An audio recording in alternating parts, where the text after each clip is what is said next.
नमस्कार मेरे विद्यार्थियों। आज अपन एक नया अध्याय शुरू करने जा रहे हैं। आज अपन आगामी एसआई और आरएस की वैकेंसी को देखते हुए इकोनॉमिक्स सब्जेक्ट को आज से शुरू करेंगे और इस सब्जेक्ट को शुरू से लगाकर एंड तक अपन क्लास लगाएंगे। इसी चरण में आज अपन इकोनॉमिक्स की क्लास स्टार्ट करते हैं। इकोनॉमिक्स का अर्थशास्त्र होता है। इकोनॉमिक्स इसे बोला जाता है अर्थशास्त्र।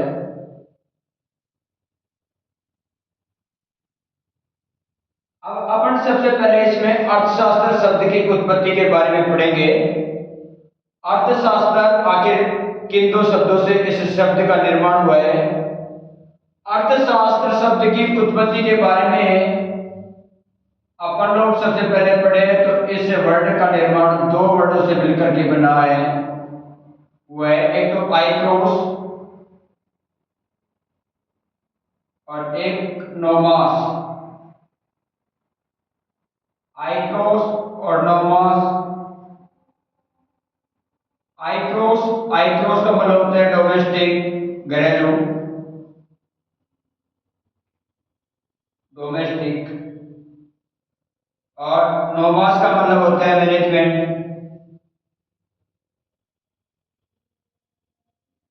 मैनेजमेंट। डोमेस्टिक का मतलब होता है दोस्तों घरेलू।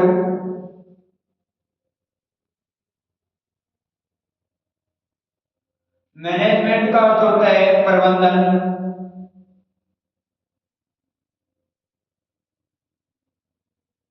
अर्थात ये जो वर्ड है, इन दोनों वर्डों से मिलकर के एक वर्ड बना ओइकोनोमिया।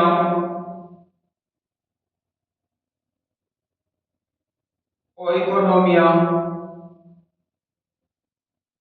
और जो ओइकोनोमिया जो वर्ड है एक ग्रीक भाषा का वर्ड है और ओइकोनोमिया का शाब्दिक अर्थ होता है गृह प्रबंधन या संसाधनों का प्रबंधन करना। ओइकोनोमिया का शाब्दिक अर्थ की बात करें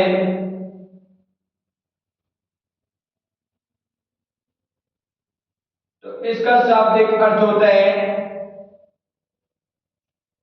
गृह प्रबंधन, गृह प्रबंधन या संसाधनों का प्रबंधन करना या संसाधनों का प्रबंधन करना,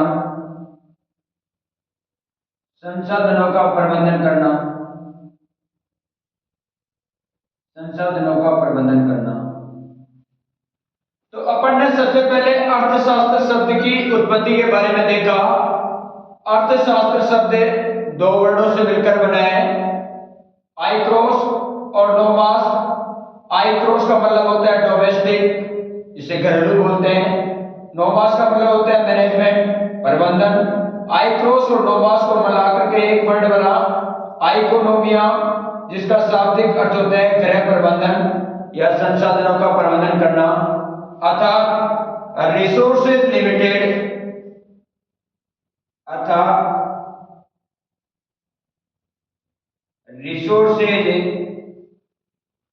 resources limited, wants unlimited, wants unlimited, unlimited. इसका मतलब है कि कम संसाधनों से, कम संसाधनों से, कम संसाधनों से अधिकतम आवश्यकताओं की पूर्ति करना, अधिकतम आवश्यकताओं की, अधिकतम आवश्यकताओं की पूर्ति करना, आवश्यकताओं की पूर्ति करना। अर्थात अपन बोले कि सामाजिक विज्ञान की वह शाखा जिसमें कम संसाधनों से अधिकतम आवश्यकताओं की पूर्ति की जाती है उसे अर्थशास्त्र कहा जाता है। अर्थशास्त्र विषय के बारे में अलग बहुत सारे अर्थशास्त्र अर्थशास्त्रियों का अलग अलग मत है। एक अर्थशास्त्री आया और उसका नाम है अल्फ्रेड मार्शल। अल्फ्रेड मार्शल और अल्फ्रेड मार्शल ने इसको बताया कि ये रोजमर्रा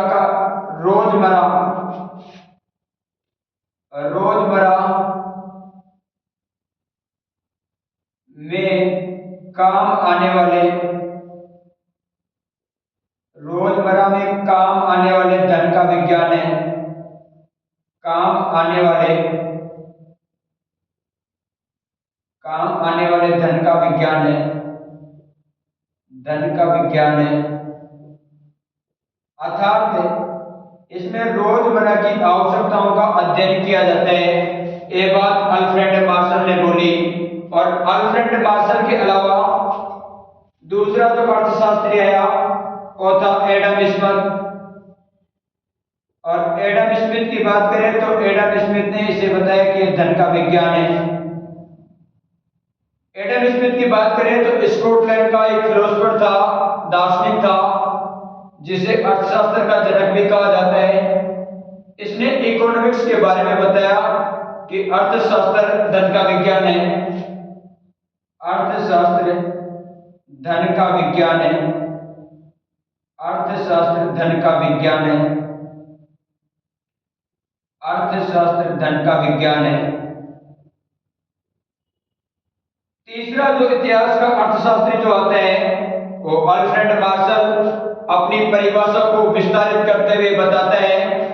अल्फ्रेड मार्शल अपनी परिभाषा को विस्तारित करते हुए बताते हैं कि अर्थशास्त्र धन के विज्ञान के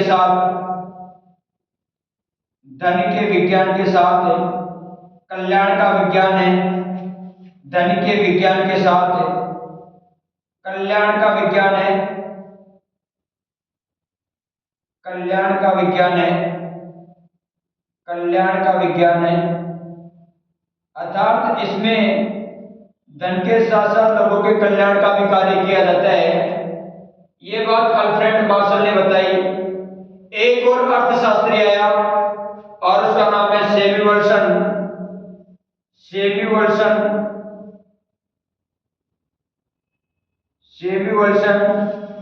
और सैमुअलसन ने अर्थशास्त्र को विकास का विज्ञान बताया। सैमुअलसन ने अर्थशास्त्र को विकास का विज्ञान बताया।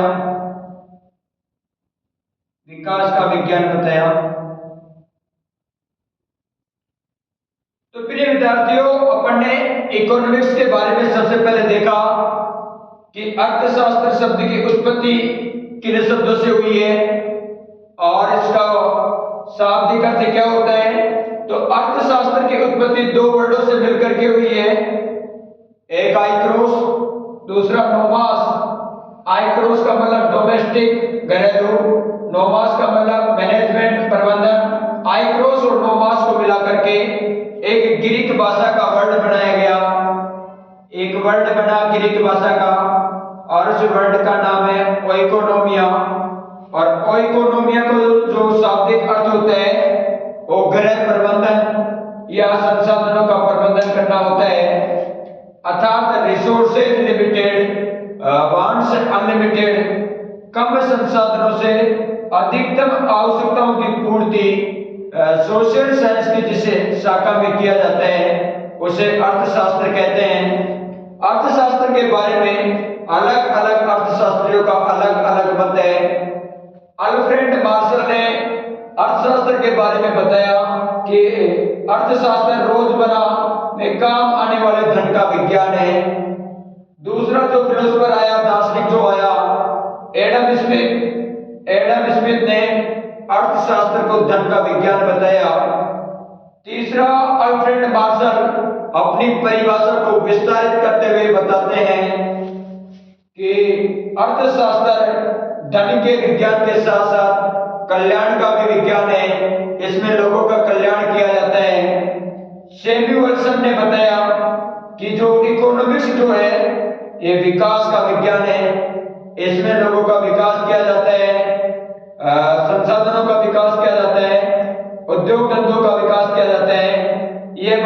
पर्सन ने बताई।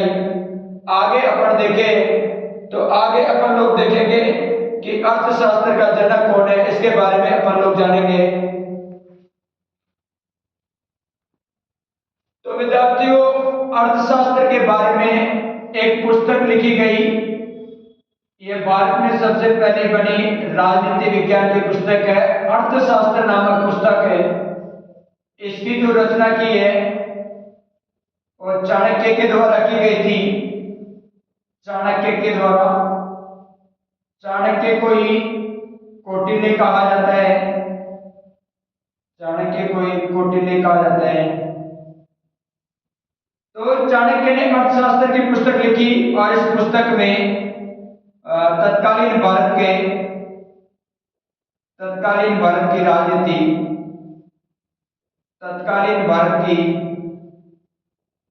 तत्कालीन भारत की राजनीति,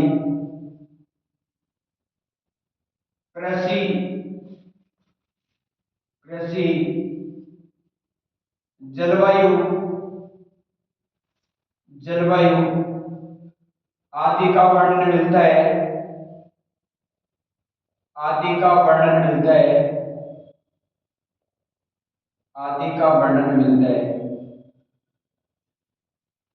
भारत में सबसे पहले राजनीति विज्ञान की कोई पुस्तक है तो अर्थशास्त्र पुस्तक है, जो चंद्रगुप्त मौर्य के प्रधानमंत्री चाणक्य के द्वारा लिखी गई थी मौर्य वंश के काल में। और इस पुस्तक में तत्कालीन भारत की राजनीति, कृषि, जलवायु आदि का वर्णन मिलता है। तो अर्थशास्त्र की बात करें तो अर्थशास्त्र पुस्तक की रचना आचार्य चाणक्य कौटिल्य के द्वारा की गई थी। इसके अलावा अपन लोग अब देखें कि economics of father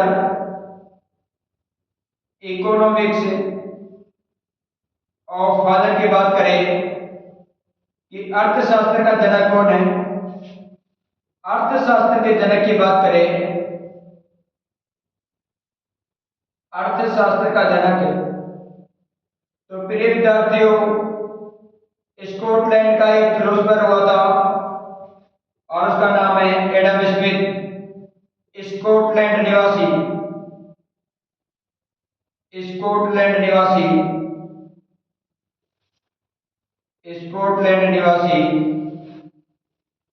Adam Smith को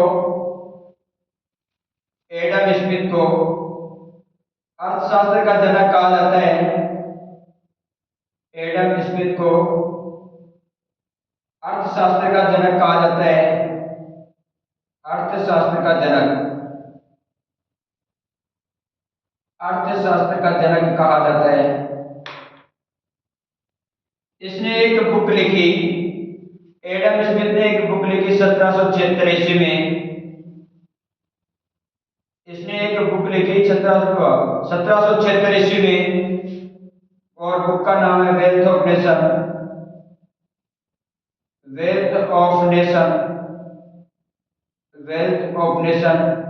इस पुस्तक में इन्होंने अर्थशास्त्र का वर्णन किया था और इसलिए इन्हें एडम स्मिथ को अर्थशास्त्र का जनक कहा जाता है।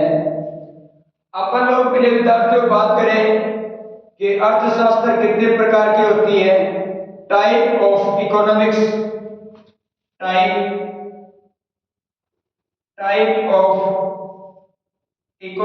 की बात करें,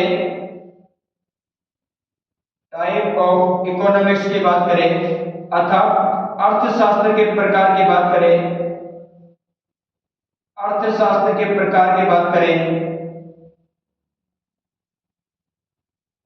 तो विद्यार्थियों अर्थशास्त्र दो प्रकार का होता है। पहला माइक्रो इकोनॉमिक्स और दूसरा मैक्रो इकोनॉमिक्स। पहला जो प्रकार है वो माइक्रो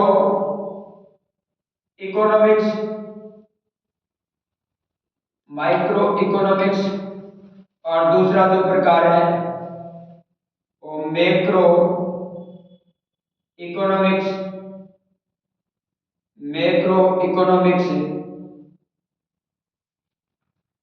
माइक्रो इकोनॉमिक्स की बात करें तो इसे सूक्ष्म या व्यष्टि कहा जाता है।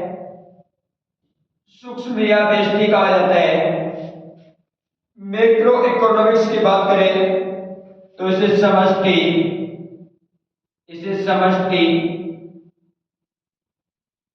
या वृहद कहा जाता है।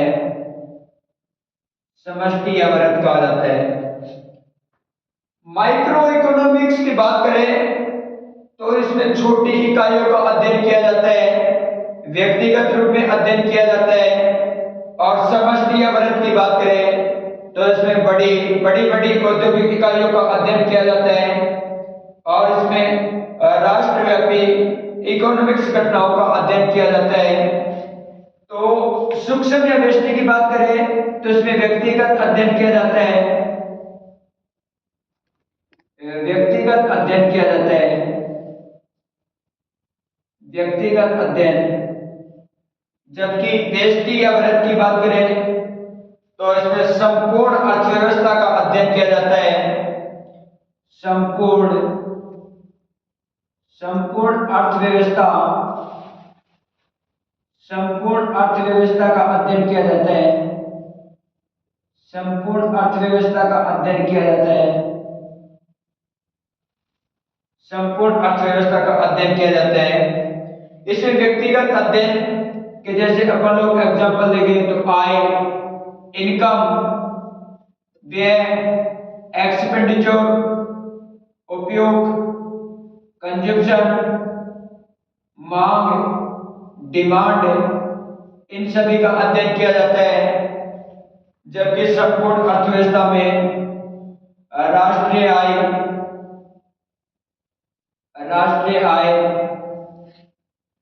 बजट,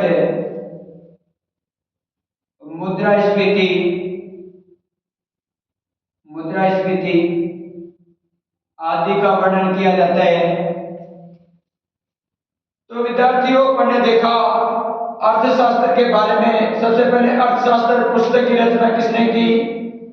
तो आचार्य चाणक्य, कौटिल्य या इसे विश्वगुप्त कहा जाता है।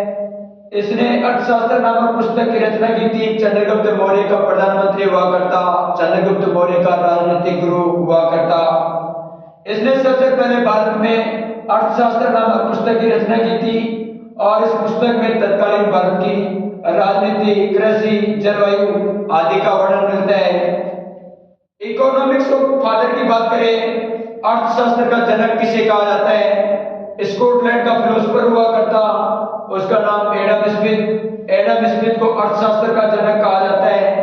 इन्होंने 1776 ईस्वी में बुक लिखी और बुक का नाम है वेल्थ ऑफ नेशन। इसके बारे में इन्होंने इकोनॉमिक्स की अवधारणाएं दी। फिर अपन ने देखा कि टाइप ऑफ इकोनॉमिक्स, अर्थशास्त्र कितने प्रकार का होता है। तो विद्यार्थियों, अर्थशास्त्र के दो प्रकार हैं, माइक्रो इकोनॉमिक्स, दूसरा मैक्रो इकोनॉमिक्स। माइक्रो इकोनॉमिक्स को सूक्ष्म या व्यष्टि कहा जाता है। मैक्रो इकोनॉमिक्स में को समष्टि या वृहद कहा जाता है।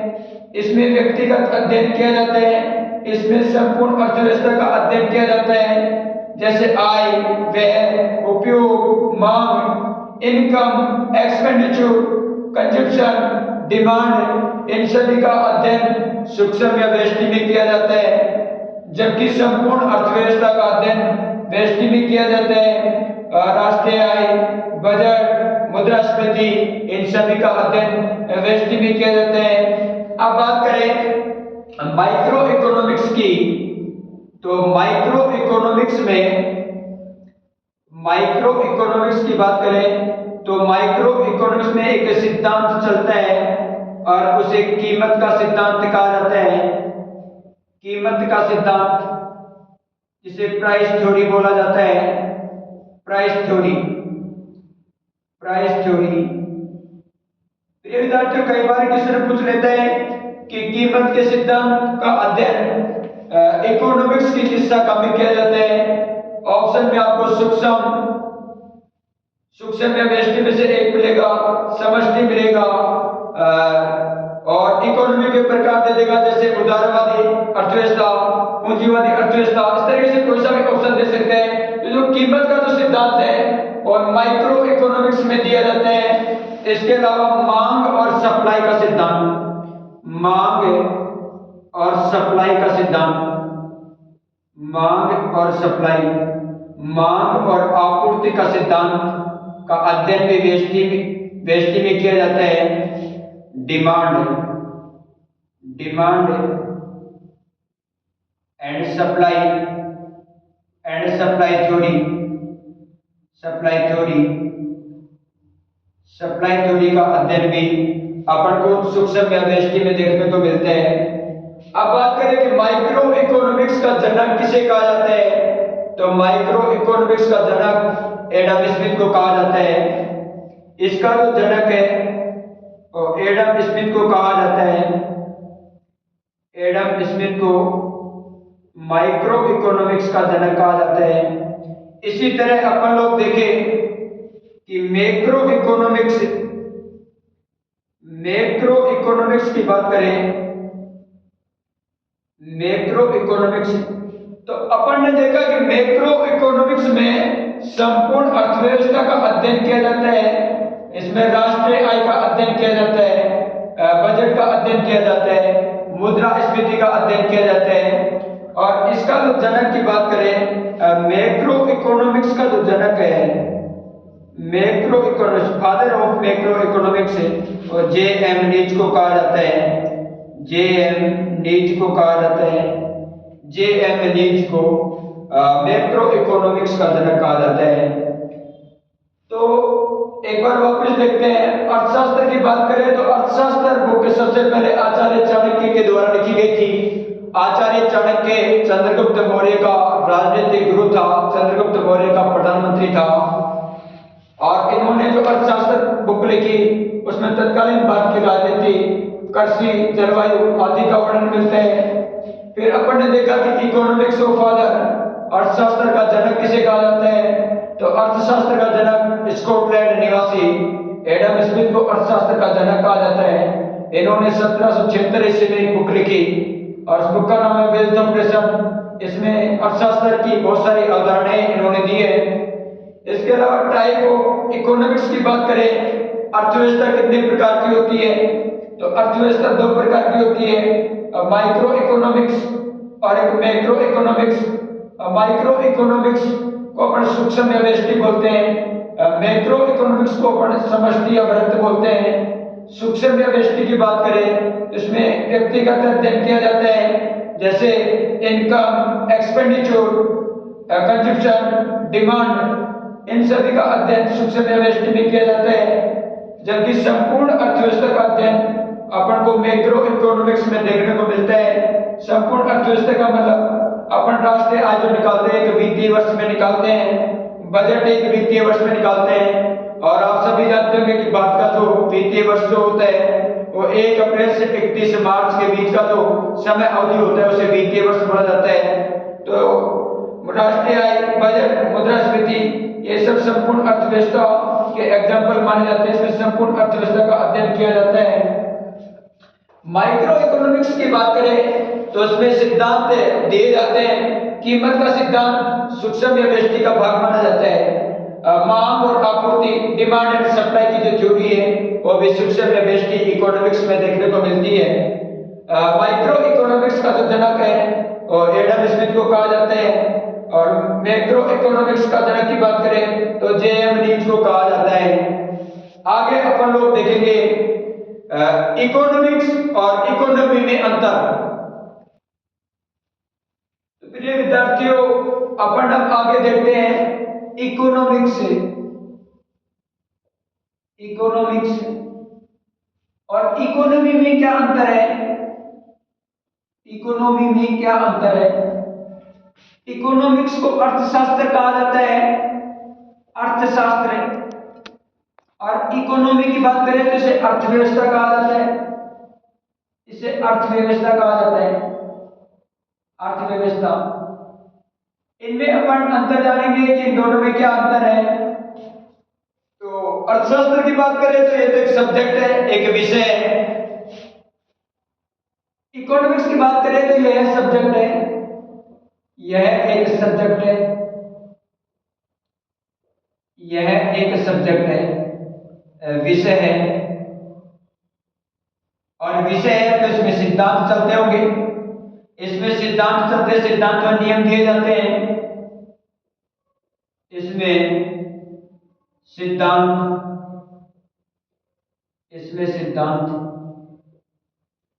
व नियम दिए जाते हैं,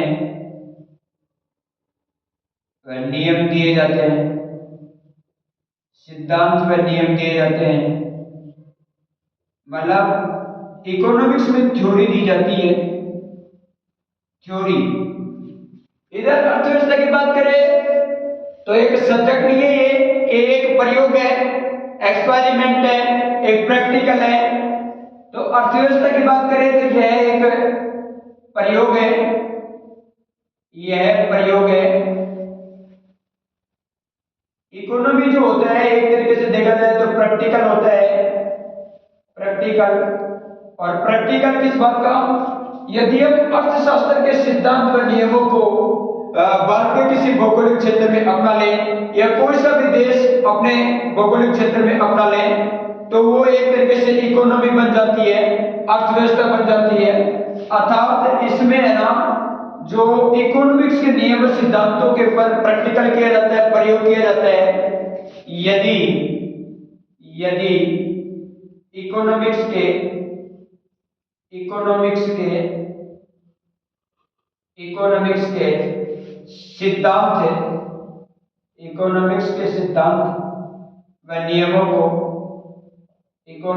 सिद्धांत व नियमों को किसी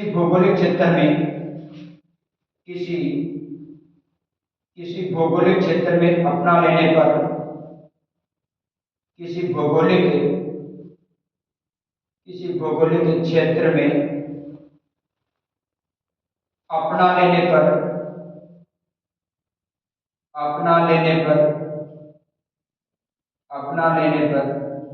वह अर्थव्यवस्था बन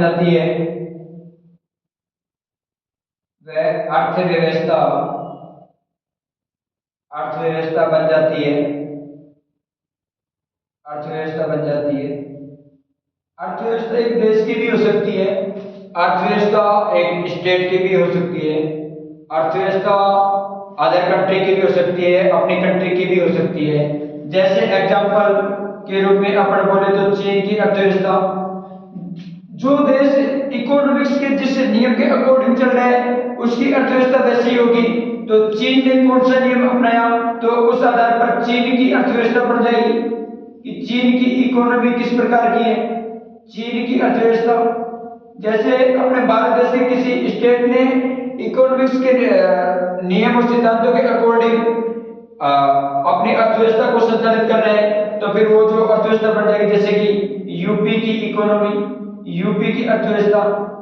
तो यदि हमें इकोनॉमिक्स के नियम और सिद्धांतों को यदि हमारे किसी भौगोलिक क्षेत्र में अपना लें तो फिर वो अपने आप में एक अर्थव्यवस्था बन जाती है, जैसे चीन की अर्थव्यवस्था, यूपी की अर्थव्यवस्था। तो फिर विद्यार्थियों, आज अपन ने इकोनॉमिक्स की बेसिक बातें जानी है और मुझे आशा है कि आप सभी को अच्छी तरीके से समझ में आया होगा। और यदि आपको वीडियो अच्छी लगी हो तो आप इसे लाइक एंड सब्सक्राइब जरूर करें। धन्यवाद।